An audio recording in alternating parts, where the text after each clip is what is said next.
Hey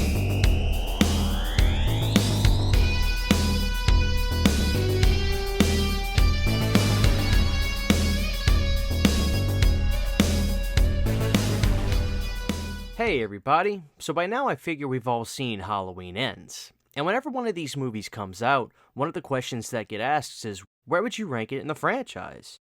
Now if you didn't see last year, I did a complete Halloween franchise ranking.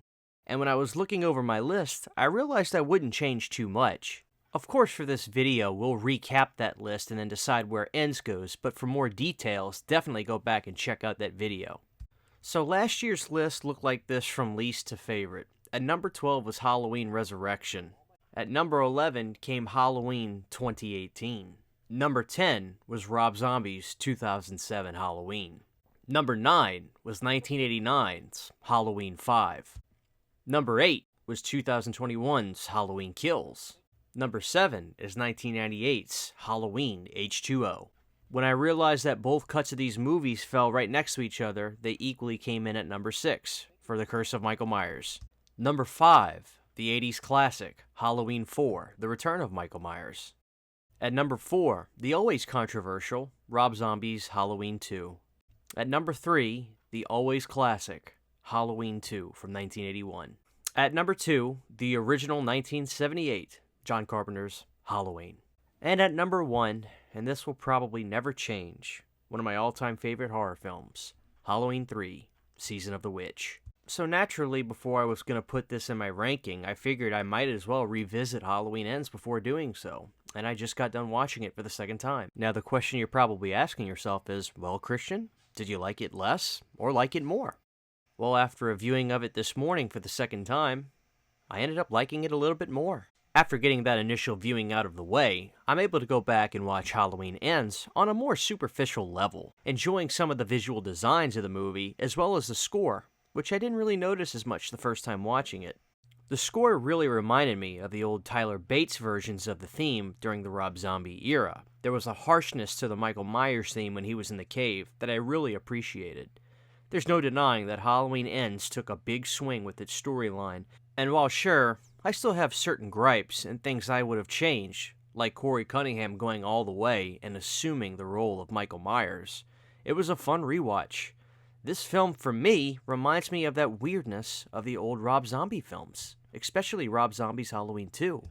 Seeing the social downfall of Corey Cunningham brought me back to Rob Zombie's 2007 Halloween entry, which showed Michael Myers living in an environment that wasn't beneficial for him mentally or physically.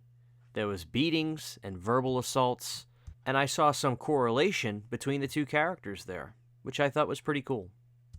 One thing that gave me some serious Rob Zombie's Halloween 2 vibes was seeing where Myers was not on Halloween. We did get to see him in the prison before 2018, but now that he's out, seeing Michael living in this cave/sewer was something I really thought was wicked cool. And of course I have my own thoughts and ideas of what this film could have been, but one thing that I really did like was seeing Myers regain strength after getting a kill in the cave. You see this almost surge go through his body, and it's so psychedelic. I really ate that stuff up. So in a franchise with all kind of jagged family trees, I'm gonna dub this the Zombie Trilogy. Halloween Ends for me is a spiritual successor to the Rob Zombie films. So now it's time to answer the question, where would I rank Halloween Ends in the franchise ranking?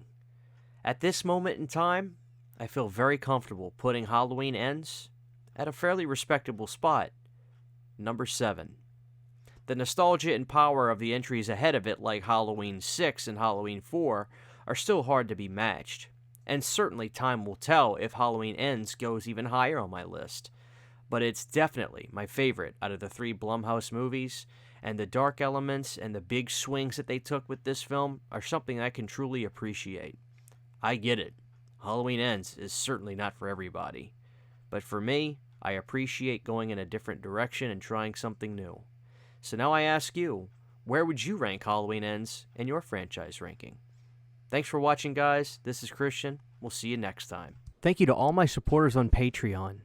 To get behind-the-scenes photos, videos, and music, you can subscribe to my Patreon for as little as $1 a month.